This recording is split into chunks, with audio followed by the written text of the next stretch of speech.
આગળ લાઈવ આવે ને પડ્યું અંદર ત્યાં માલ મટીરિયલ પડ્યું છે કરીએ આગળ બરાબર જઈએ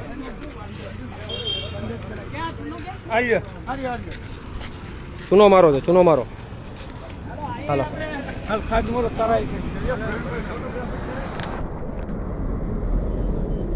લ્યો તો પકડો તો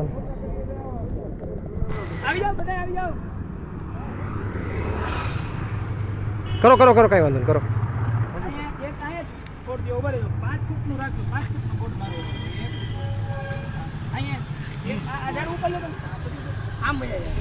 નમસ્કાર મિત્રો, અત્યારે અમે માણાવદર જે રિવરફ્રન્ટ બન્યો છે 22-23માં લગભગ 3 વર્ષ થવા આવ્યા.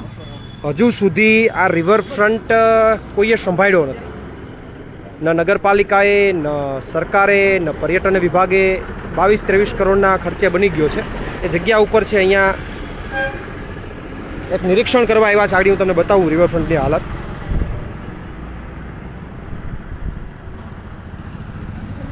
એક આ બાજુ લઈ લ્યો જ્યાં લેવાનું છે ત્યાં. કઈ વાંધો નહીં, હાલ છે.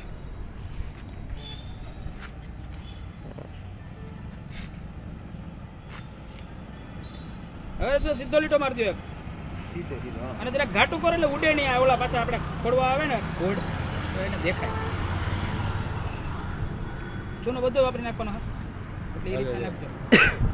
બરાબર ને? બરાબર. એટલે હે ને ઘાટો કરો, ઘાટો. અરે ભાઈ ગોળ ઘાટા કર, બરાબર. મકતા થઈ જાય, વાંધો નહીં. અહીંયા આગામી જે એક પ્રોગ્રામ કરવાનો છે એમનો બોર્ડનું 6 ફૂટનો બોર્ડ છે, 2.5 ફૂટ માપિંગ મેપ લઈ રહ્યા છે.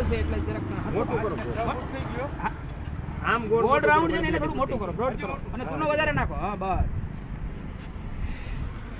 બધા માણાવદરના મિત્રો ભાઈ રાજુભાઈ ગોરખતિયા અને તમામ લોકો, બીજા તમામ મિત્રો અત્યારે મેં સ્થળ ઉપર નિરીક્ષણ કરવા આવ્યા છે. હું તમને આગળ આખું જે કંઈ રિવરફ્રન્ટ છે, માણાવદરનું રિવરફ્રન્ટ આ સામે જે દેખાઈ રહ્યું છે, અહીંયાથી લઈ અને છેક આ બાજુ 1 કિલોમીટર સુધી આ રિવરફ્રન્ટ સરકાર દ્વારા 2022-23ની અંદર 22-23 કરોડના ખર્ચે આ બનાવવામાં આવ્યું. બનાવ્યા પછી હું આપને પહેલાં થોડી માહિતી આપી દઉં કે આ રિવરફ્રન્ટ બનાવ્યા પછી આમનું કોઈ નગરપાલિકાએ મેન્ટેનન્સ માટે એમને હાથમાં ન લીધું, ન કોઈ પર્યટન વિભાગે આમને ટેકઓવર કર્યું. એમનેમ બન્યા પછી એમનેમ રણીધણી વગરનું આ રિવરફ્રન્ટ છેલ્લા 3 વર્ષથી પડ્યું છે. નગરપાલિકા પાસે અમારા આગેવાનો રાજુભાઈ અને અન્ય લોકો ગયા તો નગરપાલિકા એવું કહે છે કે અમારી પાસે પૈસા નથી. મામલતદાર પાસે ગયા તો કે હું ઉપર લેટર લખું છું. અલગ અલગ દરેક વિભાગમાં રજૂઆત કર્યો પણ આમનો કોઈ રણીધણી થતો નથી. એટલે અમે હવે એવું નક્કી કર્યું છે કે ટૂંક સમયની અંદર આ રિવરફ્રન્ટ ઉપર માનનીય ગોપાલભાઈની આગેવાનીમાં એક સભાનું આયોજન કરી અને માણાવદરને અને આસપાસના ગામના લોકોને અહીંયા એકત્રિત કરી અને લોકોનો અભિપ્રાય લઈએ. અને લોકોનો અભિપ્રાય જો બને તો પછી આ રિવરફ્રન્ટ ગોપાલભાઈ ઇટાલિયા અને અમે બધાય સાથે મળી અને આ રિવરફ્રન્ટ સંભાળી લઈએ. જો નગરપાલિકા સંભાળી ન શકતી હોય તો અમે સંભાળી લઈએ. એના માટે એક અહીંયા પ્રોગ્રામનું આયોજન કરવાનું છે ટૂંક સમયમાં. અને એ પ્રોગ્રામ માટે સ્થળ નિરીક્ષણ કરવા માટે અમે આજે બધા આવ્યા છે. હું તમને અત્યારે રિવરફ્રન્ટની હાલત બતાવું. આ સરકાર કઈ રીતે પૈસાનો વ્યય કરે છે અને કઈ રીતે આખું શાસન બીજેપીમાં ચાલે છે. 2023થી આ રિવરફ્રન્ટનું નિર્માણ થયું. 22-23 કરોડના રૂપિયા પ્રજાના પૈસા. અહીંયા હાલત જોજો, કોઈ જાતનું મેન્ટેનન્સ નથી. કારણ કે નગરપાલિકા હજુ એ પોતાના હાથે નથી લીધું, પર્યટન વિભાગે પોતાના હાથે નથી લીધું. આ રીતે રણીધણી વગરનું મજા આવે ત્યાં કોઈ પણ જાતનું મેન્ટેનન્સ નથી. અહીંયા કરોડોના ખર્ચે આવા ખર્ચાઓ કર્યા છે પણ કોઈ મતલબ નથી. અહીંયા સ્થાનિક લોકોનું કહેવાનું હતું કે અહીંયા દારૂની બોટલો પડી હોય છે, લોકો અહીંયા ગુંડાઓ બદમાશો આવે છે, દારૂ પીવે છે, એના સિવાય અહીંયાનો કોઈ ઉપયોગ થતો નથી.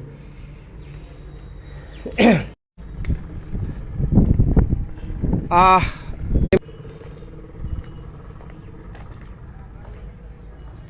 હવે આમની અંદર જે હું તમને બતાવીશ આખે આખું જે આ રિવરફ્રન્ટ છે અહીંયાથી જે હાલત જે આખી છે હું આપને એમની સ્થિતિ પણ બતાવીશ થોડી ભયંકર, કારણ કે કોઈ જાતની સફાઈ નહીં, કોઈ પણ જાતનું મેન્ટેનન્સ નહીં. નગરપાલિકા પાસે રજૂઆત મેં તમને કીધી એમ કરી તો કે અમારી પાસે પૈસા નથી. પૈસા નથી તો બનાવ્યું તું શું કામ? પ્રજાના 22-23 કરોડ રૂપિયાનું આંધણ શું કામ કર્યું? આવું છે, એક જ મિનિટ, આવું છું, 2 મિનિટ. અહીંયા લાદી કમ્પ્લેટ નીકળી ગઈ છે. 2-5 લાદીઓ તો અહીંયાથી કોઈ લઈ પણ ગયું છે. આ રીતે લાદી નીકળતી જાય છે. આખો 1 કિલોમીટર રિવરફ્રન્ટ છે. રણીધણી વગરનો રિવરફ્રન્ટ. કોઈ અહીંયા બેસતું નથી, કોઈ અહીંયા કરતું નથી. અને બસ અહીંયા આ જ જગ્યા ઉપર ટૂંક સમયમાં ગોપાલભાઈ ઇટાલિયાની એક સભા અને એની આગેવાનીમાં અમે બધામાં આવીશું. અને એના આગેવાનીમાં એક અહીંયા માણાવદરના તમામ લોકો, આજુબાજુના ગામના લોકોને એકત્રિત કરવાના છીએ. અને એ સભાની અંદર લોકોને એકત્રિત કરી અને લોકોનો પહેલાં તો અભિપ્રાય લેશું કે ભાઈ શું કરવું. 3 વર્ષથી આનું કોઈ રણીધણી નહીં નગરપાલિકા, નહીં પર્યટન વિભાગ સંભાળતું, નથી સરકારને સંભાળ. તો આ જે કંઈ છે એ લોકો જ્યારે એકત્રિત થશે ત્યારે એમની પાસેથી અભિપ્રાય લે અને જો લોકો કહેશે તો આખો જે કંઈ પણ આ રિવરફ્રન્ટ છે એ ગોપાલભાઈની આગેવાનીમાં અમે બધા લોકો સાથે મળીને સંભાળશું. કારણ કે જો સરકારમાં એ તાકાત ન હોય સંભાળવાની તો આવા 22-23 કરોડના ખર્ચા ન કરવા જોઈએ. એટલે એના એ તૈયારીના ભાગરૂપે, સભાની તૈયારીના ભાગરૂપે અહીંયા જે મેં આવ્યા છે, ક્યાં મંડપ રાખવો, ક્યાં સભા રાખવી, ક્યાં વ્યવસ્થા રાખવી, એના માટે અહીંયા આવ્યા છે. ને અહીંયાથી આપણે લાઈવ કર્યું છે. ફરીથી ટૂંક સમયમાં જ આપણે તારીખ અને જે કંઈ પણ હોય એ ફરીથી સોશિયલ મીડિયાના માધ્યમથી અને લાઈવના માધ્યમથી બતાવીશું. પણ આ ભાજપની સરકારમાં કાગળ ધીના છે એ આપણે લાઈવના માધ્યમથી બતાવીશું.